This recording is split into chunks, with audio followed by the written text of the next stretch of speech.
Anoten nada más, Isaías 11, verso 2, ahí habla de los 7 espíritus.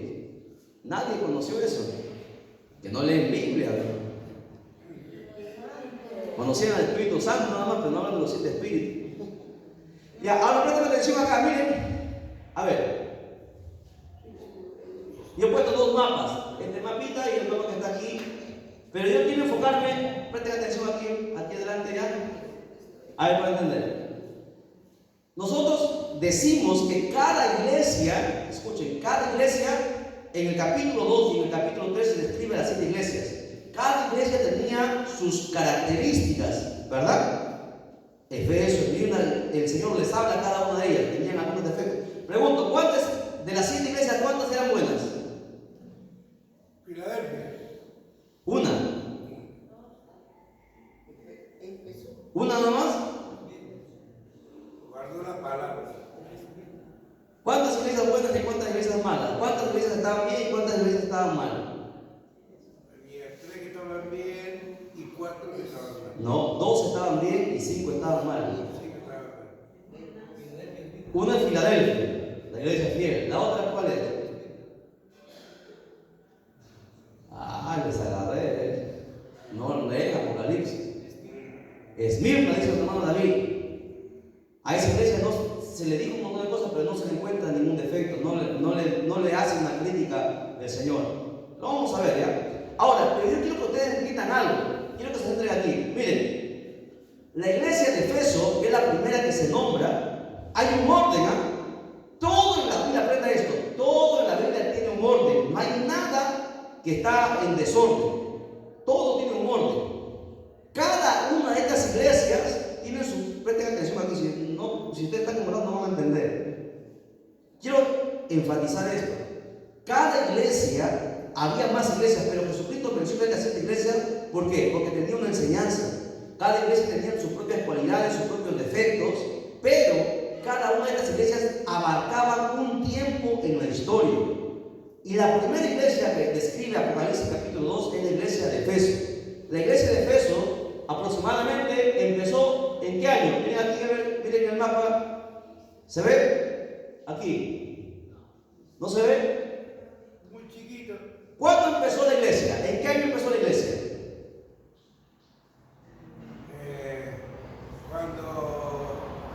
Cuando muere Jesucristo y empiezan a perseguir a los apóstoles. No, la iglesia, ¿cuándo empieza? ¿Cuándo fue formada la iglesia? ¿En qué año? En el día de Pentecostés, ¿no es? La iglesia, ¿en qué año fue formada? Manalís.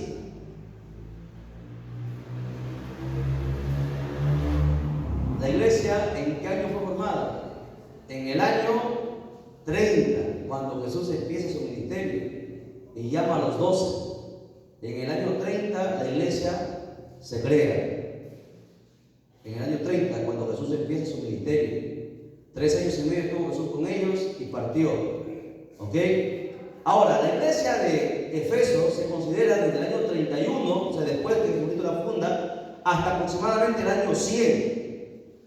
Son la iglesia considerada como la iglesia de los mártires, porque a todos ellos los mataron. Hasta esa fecha, ¿por qué decimos hasta el año 100? Porque hasta esa fecha estuvieron los emperadores romanos persiguiéndolos y matándolos. Por eso se considera como la iglesia de los mártires. Y la iglesia de Efeso dura aproximadamente ese periodo. Del año 100 hasta el año 313 se conoce como el periodo de la iglesia de Esmirna. ¿Por qué? Porque en el año 313 aparece un alto, aparece la iglesia católica con Constantino el Grande, donde él detiene la persecución a la iglesia. Por eso que a la iglesia de Esmirna se le da ciertas características. ¿Cuándo? Cuando se forma la iglesia universal, la iglesia católica. Luego, desde el año 313 hasta el 538, se considera el periodo de la iglesia de Pérgamo. Del 38 hasta el 1517, la iglesia de Tiatira. ¿Por qué hasta esa fecha? Porque ahí aparece Martín Lutero con el protestantismo, los protestantes, donde viene la iglesia evangélica, los protestantes. Después del año 1517 hasta el 798, la iglesia de Sardis, la iglesia de Filadelfia, y la última periodo del año 1844 son aproximaciones hasta nuestra fecha, hasta cuando ceda el tratamiento, hasta ahí dura el periodo de la iglesia de la Odisea. ¿Por qué? Porque las características de la iglesia de la Odisea se aparecen a este tiempo. Una iglesia liberal, mundana, una iglesia con poco amor, una iglesia que ha perdido la pasión, el fuego, etcétera, etcétera. Entonces es importante que nosotros meditemos en cada uno de estos periodos, como lo vamos a estudiar más adelante. Bien, voy a avanzar. ¿Ya? Me avisan si se cansan, paramos. 7 espíritus. Sigan, si están durmiendo, ¿qué voy a seguir? Están durmiendo, trágate, que se duermen. Ya, ahí mencioné los 7 espíritus. Los 7 espíritus aparecen en Isaías capítulo 11 y en Zacarías capítulo 4. No voy a entrar en detalle en ellos porque ya los voy a cansar. Quiero avanzar. Verso 5, estamos en Apocalipsis 1:5. Dice: y de Jesucristo, el testigo fiel. ¿Por qué se considera a Jesucristo como el testigo fiel? Porque no hay nadie más fiel que Jesucristo, pues, ¿no? ¿Quién es más fiel que Jesucristo? Nadie, ¿no? Él fue hasta la muerte. Yo le pregunto, a ver, sinceramente, hermano David, ¿usted moriría por tu hermano? ¿Está durmiendo? Si viene un ladrón, le mete una bala, ¿usted se pondría en medio?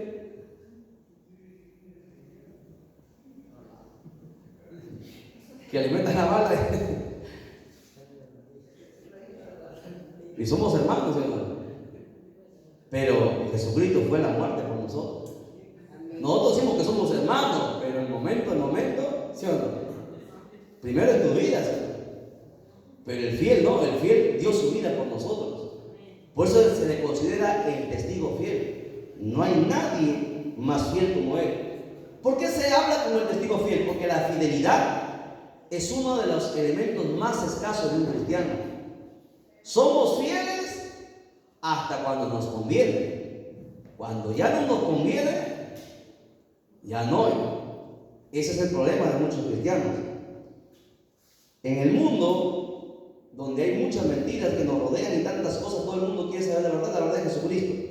Pero fidelidad es lo que más se necesita. Bien, ¿qué más? Dice, el primogénito de los muertos. ¿Por qué se habla que Jesucristo es el primogénito de los muertos? A ver, pregunta, Jenny. Antes de Jesucristo, ¿había habido alguien que había venido de la muerte? Nadie. Porque David dice que Jesucristo es el primogénito. El primogénito es el primero. ¿Sí o no?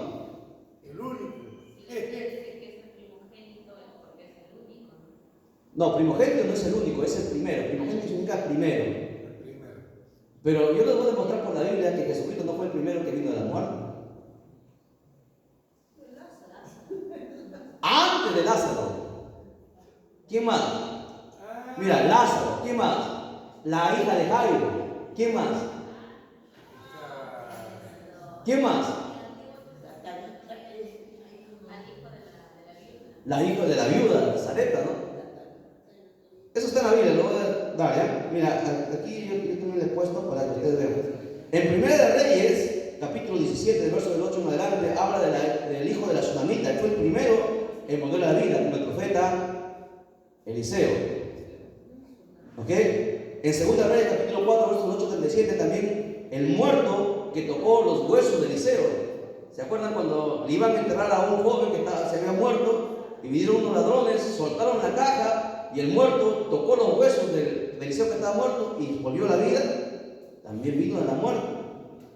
Y un montón, el hijo de la viuda de Naín, el hijo de Jairo. Es más, cuando Jesucristo murió, dice la Biblia que los sepulcros fueron abiertos y 500 se levantaron de la muerte. Entonces, David, entonces ¿por qué dice que Jesucristo es el primogénito de los muertos? ¿De qué muertos se está hablando? ¿De los muertos físicos? ¿De la muerte espiritual? Todos los que habían muerto antes de Jesucristo se volvieron a morir. ¿Sí o no? Resucitaron, pero volvieron a morir. Jesucristo resucitó y nunca más volvió a morir. Por eso. El único resucitado que nunca murió ni morirá. Ha habido muchos famosos. Los Rolling Stones, los Beatles, John Lennon, pero el único por siempre es Jesucristo. ¿Por qué? Porque es espiritual. Miren, hermanos, aquí vamos a rescatar algunos, ya presten atención, fuera de bromas, presten atención como grabando. A ver, primero, Jesucristo, la cualidad de Jesucristo, fiel. Si tú eres cristiano, si tú eres un hijo de Dios, tienes que ser fiel. No puedes decir que eres un hijo de Dios si tú no eres fiel. ¿Quién es un fiel? Aquel que no falta a los ayunos, aquel que no falta a las vigilias, aquel que siempre está congregando, aquel que a pesar de sus problemas continúa adelante. Fiel en sus ofrendas, en sus diezmos. Diezmos. Hasta en los diezmos somos infieles, hermano. Le roban a Dios, hermano. Y no menciono otras cosas porque característica de un cristiano, fidelidad. Nadie puede decir que es cristiano si no es fiel. Para empezar, Jesucristo nos enseñó el ejemplo, fiel. Segundo, el primogénito de los muertos. ¿Por qué? Porque es el único que nunca volvió a morir, resucitó y nunca volvió a morir. Los demás sí volvieron a morir. ¿Qué más? Soberano es ahí. El soberano de los reyes de la tierra. ¿Quién es soberano? El soberano es aquel que gobierna y hace su voluntad, hace su potestad, lo que a él se le venga en gana. ¿Por qué? Porque tiene el control de todas las cosas y no hay nadie como Jesucristo. ¿Por qué? Porque Él es el dueño del universo. Él es la palabra, por Él fueron creadas, dice la Biblia que por Él fueron creadas todas las cosas y sin Él nada fue creado. Por eso se le considera a Jesucristo como soberano, como el que gobierna, como el que tiene autoridad. Ve la característica que Juan menciona, tienen un significado, no están ahí solamente para adornar, y ese significado deberíamos nosotros meditarlo. ¿Para qué me sirve decir que Jesucristo es soberano? Para que los satanistas, los grupos, los hechiceros entiendan que el diablo jamás será soberano, jamás. Jesucristo es el dueño no solamente del mundo, es el dueño del universo. Él hace y deshace. No hay nadie como Él. Él tiene el control de todo. Y estas características Juan lo pone ahí para enseñarnos a nosotros como iglesia a quién nosotros estamos sirviendo. Dice, al que nos amó. ¿Nos amó? ¿Cuándo nos amó? Antes que te formases en el vientre de tu madre. Ya te conocía y te amó. Amén. ¿Lo entiendes? Es más, antes de la fundación del mundo, dice, Él ya nos había predestinado. Gloria a Dios. Yo no entiendo cómo puede ser posible que un esposo o una esposa prefiera a su esposo o esposa antes que a Jesucristo. O ponen a sus hijos antes que a Jesucristo. Eso no puede ser posible.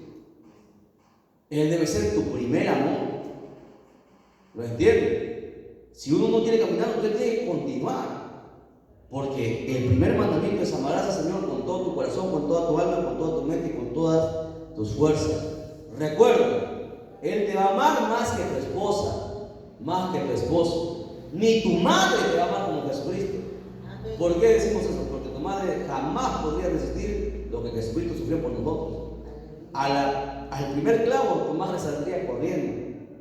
Pero Jesucristo resucitó. Jesucristo resistió. Cada látigo que Él recibió lo despellejaba, le quebrantaba sus huesos. Por eso dice la Biblia que Él fue molido por nuestras transgresiones. Él resistió como hombre, sufrió el dolor. Ninguno de nosotros aquí, ni David que trabaja en construcción, podría soportar el dolor que Jesucristo sufrió. Isaías es claro, molido fue. Sus huesos fueron rotos, quebrados, su carne salió. Lo que vemos en la pasión de Cristo no es nada para lo que realmente pasó. Cada látigo soportó el dolor por nosotros.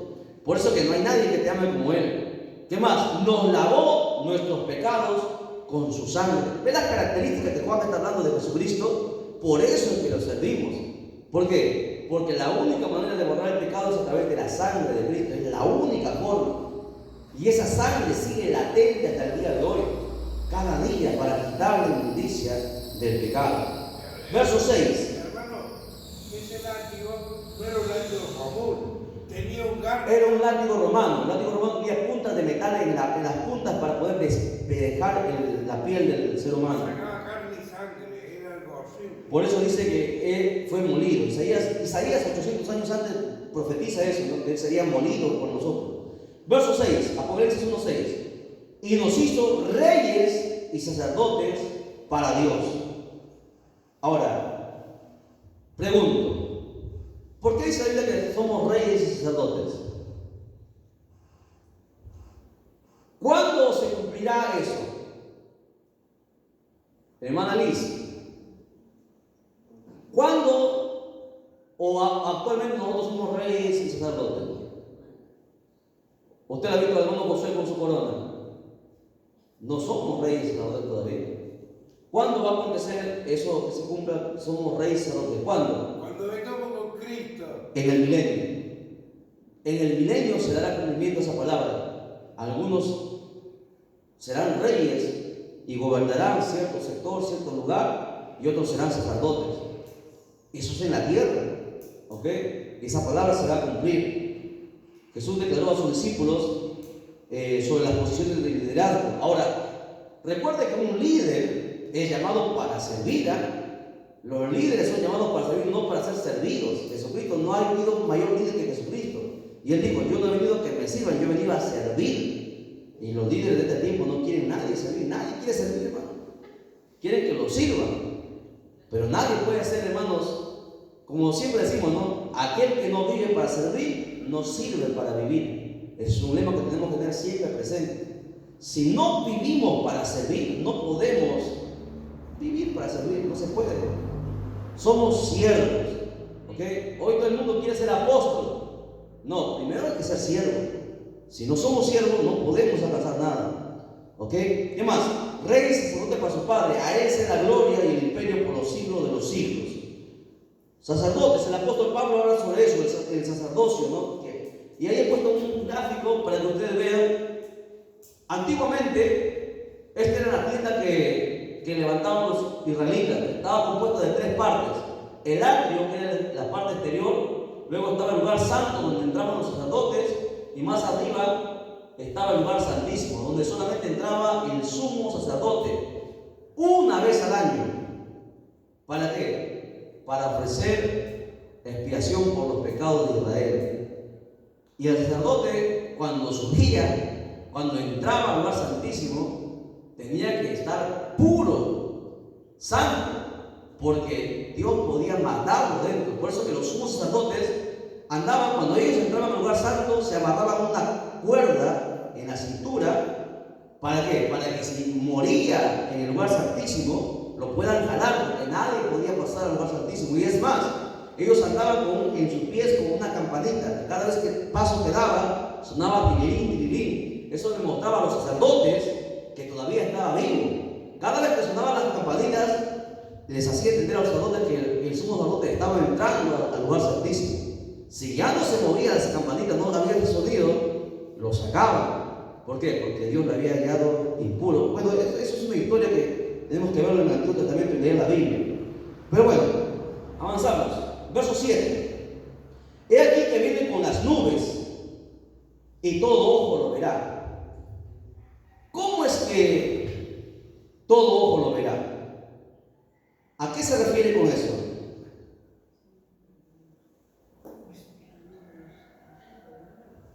Hasta antes de que la televisión existiese, los pastores no entendían cómo era posible que, porque la tierra es redonda, ¿sí o no? Nosotros nos encontramos aquí, Japón está al otro lado del mundo. Si Jesucristo venía por aquí, por Occidente, Oriente, no lo podía ver. Pero ahora, gracias a los satélites, usted puede estar en cualquier parte del mundo y en tiempo real pueden verlo. Ahora, con la tecnología, cuando Jesucristo venga, se va a cumplir esta profecía. Los satélites y las cámaras van a captar y el internet se va a ver cuando Jesucristo descienda. Todo el mundo lo va a ver. Yo quiero que usted haga una distinción entre, aquí yo puesto esta imagen.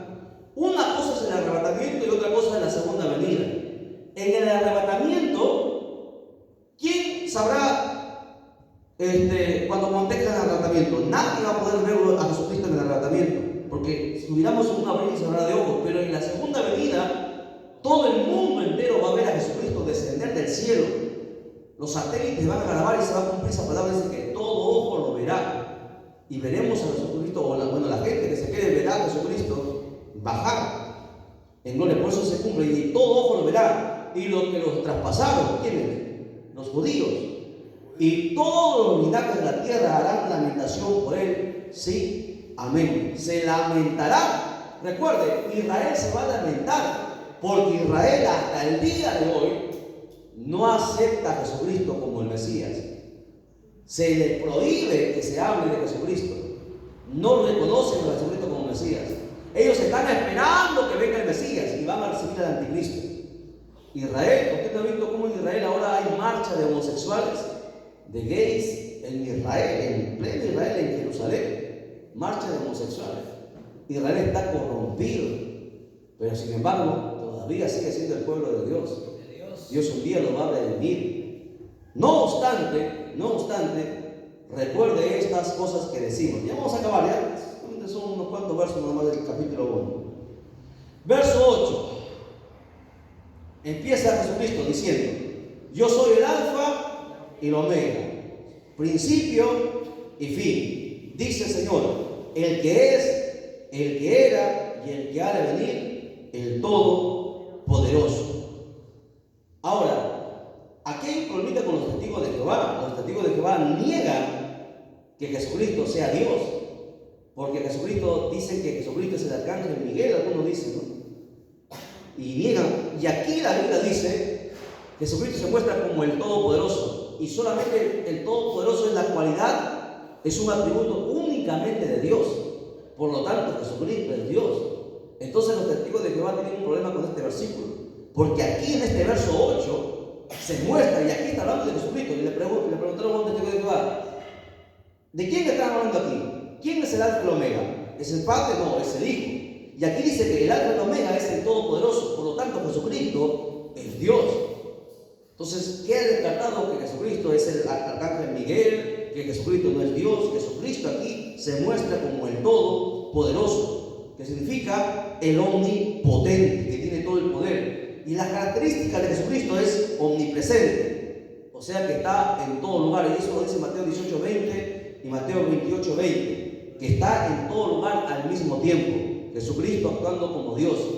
Ya no lo leo porque están con sueño. El omnisciente, el que todo lo conoce. Juan capítulo 16, verso 30. Juan 21:17 y Apocalipsis 2:23 habla Jesucristo como el omnisciente, que todo lo conoce, que todo lo sabe. Y el omnipotente, en Filipenses 3:21 y Hebreos 1:3 se habla que Jesucristo tiene todo el poder. No hay nadie más grande que Jesucristo. Por eso que servimos a Jesucristo hasta la muerte, hasta el final de los tiempos. La palabra yo soy aparece 272 veces en toda la Biblia. A ver, Jesucristo dijo yo soy. A ver, díganme algunos yo soy que Jesucristo dijo. Yo soy la puerta. ¿Qué más? Yo soy el camino. Yo soy la verdad. Yo soy la vida. ¿Qué más? Yo soy el pan de vida. Yo soy la puerta. ¿Qué más? La luz del mundo. ¿La luz del mundo es Jesucristo? ¿Quién es la luz del mundo? Jesucristo. ¿Sí? ¿O la iglesia? Simplemente pues Jesucristo. Jesucristo, en el Antiguo Testamento, cuando se le pregunta el nombre a Dios, Moisés le dice: ¿y quién digo que me ha enviado? No le dio un nombre, le dijo yo soy. Yo soy, por eso se considera como el yo soy, el gran yo soy. Y en el Nuevo Testamento, cuando Jesucristo aparece, él dice: yo soy el buen pastor, yo soy la puerta. Por eso que los judíos lo odiaban, porque decían que Jesucristo se atribuía a ser Dios, y Jesucristo realmente era Dios. Por eso dice yo soy, yo soy, yo soy. 272 veces aparece esa frasecita yo soy en toda la Biblia. Cuando nos fueron a agarrar preso, le preguntaron y él dijo yo soy. Si cayeron muchos de los guardias, ¿por qué? Por el poder de la palabra. Jesucristo de Dios. Nuestro hermano hacía de eso Biblia, ¿se acuerdan? Bien, verso 9. La visión del Hijo del Hombre. Dice, yo Juan, vuestro hermano. No dice el apóstol, porque hoy todo el mundo quiere ser apóstol. Mira cómo dice, yo vuestro hermano. Y copartícipe vuestro en la tribulación y en el reino y en la paciencia de Jesucristo. Estaba en la isla llamada Patmos por causa de la palabra de Dios y del testimonio de Jesucristo. Bueno, esto ya hemos hablado, pasamos al verso 10. Yo estaba en el Espíritu. Un cristiano tiene que estar en el Espíritu siempre. Ayuno siempre. En el día del Señor. ¿Cuál es el día del Señor? ¿El sábado o el domingo? El sábado, domingo. ¿Quién no creo? El domingo. Hay un debate hasta el día de hoy. La gente se pelea. ¿Cuál es el día del Señor? El sábado es el día que Dios descansó, llamado el Sabbat. Pero el día del Señor, todos los días. Como Jesucristo dijo, no, yo mi Padre trabajo, todos los días Él trabaja. Algunos dicen que es el domingo. El domingo se considera como el día del Señor. ¿Por qué? Porque Jesucristo resucitó un domingo, el primer día de la semana. El primer día de la semana es el domingo. Y hay un debate y nosotros no estamos para pelear por cosas que no tienen importancia. A las finales, Él es el dueño de todos los días, ¿verdad? Aprenda siempre eso. No estamos aquí para estar contendiendo en cosas. Bien, dice, yo estaba en el Espíritu en el día del Señor y oí detrás de mí una gran voz como de trompeta. He puesto una imagen. Ahí está Juan, suponemos ahí, Jesucristo nunca se ve el rostro, nunca se ve, y dice que escuchó una gran voz como de trompeta. Y mire, aquí vamos a aprender algo interesante. Cuando Jesucristo trata a una persona, usted no ha visto cuando hoy los falsos apóstoles, cuando ponen las manos y te empujan para que la gente se caiga, para decir que tienen poder, ellos se empujan para atrás. Todo aquel que tiene un encuentro con el Señor, con Dios, nunca ha caído para atrás, jamás. Siempre ha caído para adelante, postrado de rodillas delante de Dios. ¿Okay? Juan cayó de postrado de rodillas, Daniel cayó postrado de rodillas, todos hacia adelante. Distinto al espíritu que hoy se mueve de confusión, ¿no? Hoy la gente hasta te empuja, ¿no? He visto a la gente empujarte fuerte para decir que tienen poder. Imagínense, eso está pasando lamentablemente. Dice que decía, yo soy el alfa y la omega, el primero y el último. Escribe en un libro lo que ves y envíalo a las 7 iglesias que están en Asia y da el nombre de cada una de las iglesias. ¿Ok? Y recuerda aquí, esto no fue lo que Juan escribió, lo que él quiso escribir, fue Jesucristo el que le mandó, fue Dios el que mandó a Juan a escribir esto. Verso 12, y me volví para ver la voz del que hablaba conmigo, y vuelto vi 7 candeleros de oro, que simbolizan los 7 espíritus de Jehová. Y ahí he puesto el candelero como una imagen para que ustedes puedan ver los 7 espíritus de Jehová. Verso 13, y en medio de los 7 candeleros a uno semejante al Hijo del Hombre. Pregunto, ¿por qué se le dice el Hijo del Hombre? ¿Se ha puesto a preguntar? ¿Por qué siempre se le dice el Hijo del Hombre?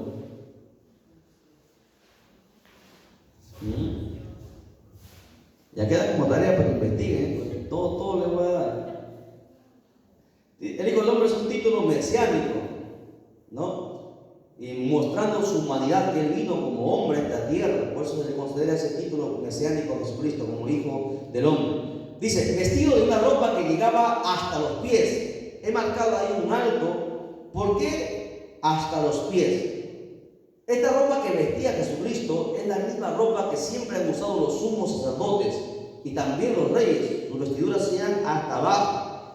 En Hebreos capítulo 4, versos 14 al 15 y Apocalipsis 19 al 16 muestra la vestimenta que usaban los reyes y los sumos sacerdotes. Jesucristo se vestía hasta los pies. ¿Y no ha visto hoy? Hoy las mujeres quieren vestir hasta la rodilla. Jesucristo, siendo hombre, se cubría hasta abajo, mostrando su pudor, su castidad. Tanto varones como mujeres debemos, la Biblia dice que hay que andar, de vestirse con decoro. Y hoy lo que menos existe, pero Jesucristo, sin embargo, cuando Él se muestra como gloria, dice que su ropa llegaba hasta los pies y tiene un significado. Aquí le vamos a enfrentar a mucha gente que dice, no, Dios, no importa cómo vistas, la vestimenta dice mucho de ti. Porque la vestimenta significa cuando tú honras a Dios, cuando tú valoras y cuánto temor de Dios tienes en tu vida. Por eso es muy importante, por eso dice la Biblia que la mujer tiene que ser vestir con pudor, con decoro, para no provocar, porque luego viene el pecado. Jesucristo mismo, siendo varón, se cubrió hasta los pies. ¿Cuánto más nosotros? Por eso que alguien que dice, no, parecen monjas que visten hasta abajo. No, tiene un significado. Significa nuestra pureza, nuestra castidad delante de Dios. Solamente nosotros podemos descubrirnos delante de nuestras esposas o nuestros esposos. Bien, ¿qué más? Dice, llevaba los pies y ceñido en el pecho con un cinto de oro. Ese cinto de oro era un cinto que tenía un significado, un signo que usaban siempre a veces los sacerdotes o los reyes, que significaba inteligencia, significaba conocimiento, etcétera, etcétera. Y Jesucristo lo tenía, ¿no? Vamos a ver. Verso 14. Su cabeza y sus cabellos eran blancos. Yo a veces me he encontrado con gente que dice que ha visto a Jesucristo. Y cuando yo le pregunto, ¿cómo Jesucristo se me apareció? Me dijeron, ¿y cómo era Jesucristo? Y le pregunté, hermano, sus cabellos eran dorados como el oro. Ah, sí. ¿Y sus ojos cómo eran? Eran azulitos, hermanos. Así así. Pero así no es el Jesucristo que nosotros conocemos. Para empezar, nadie puede ver el rostro de Jesús. No, porque su rostro resplandece como el sol. resplandece como el fuego. No puedes verlo. Y segundo, dice la Biblia que sus cabellos son blancos. Para que usted vea el espíritu de confusión, han habido muchos profetas que han visto a Jesucristo con sus cabellos dorados, con sus ojos azules. Era blanco, Jesucristo no es negro, me dijeron, es blanco, es rubio. Es más, al anticristo y al falso profeta, Jesucristo lo va a derrotar con el furor de su rostro. Eso es blanco. Dígame. Yo tuve un sueño, fue un sueño que yo me soñé que era mi amigo.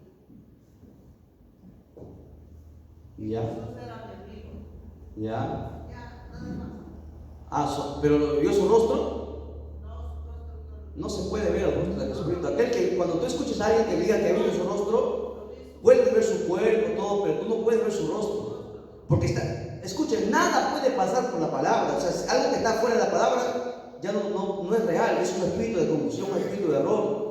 Entonces, cuando usted escucha a alguien que Jesucristo tiene cabellos dorados, que sus ojos son azules, que es alto, hay gente que dice, no, que Jesucristo se sienta conmigo, yo pongo su silla y me siento al frente y converso. La gente, hermano, habla cosas sin. Y los demás se lo creen, todos se lo comen porque como no conocen la Escritura, todos se lo creen. Aquel que conoce la Biblia nunca se va a dejar engañar. Y muchos falsos profetas van a usar esta. Y la Biblia dice que hay que probar los espíritus. ¿Cómo pruebo los espíritus? Por la palabra.